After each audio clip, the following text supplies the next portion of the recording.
মশলাটা কষিয়ে নিলাম। হলুদ, মরিচ, লবণ, ধনিয়ার গুঁড়া,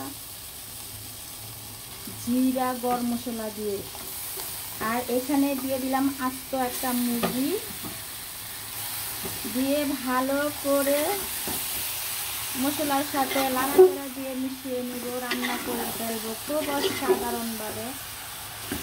মশলাটা কষানো কি সুন্দর হয়েছে অবশ্যই দেখে বুঝতে পারতেছেন।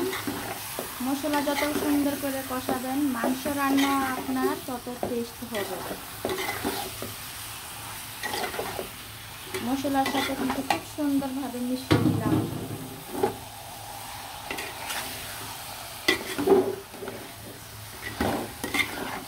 খুব সুন্দরভাবে মশলার সাথে একদম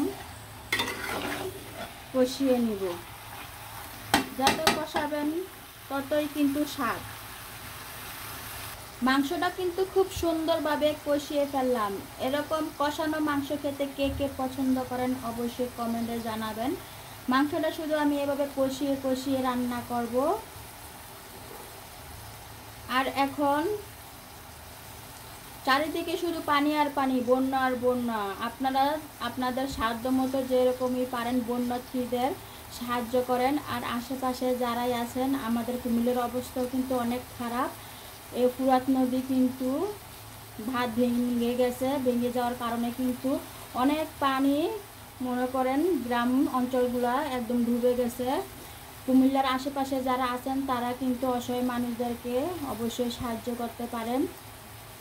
অবশ্যই যার যেটুকু সাধ্য অনুযায়ী আপনারা ওদেরকে সহযোগিতা করতে পারেন।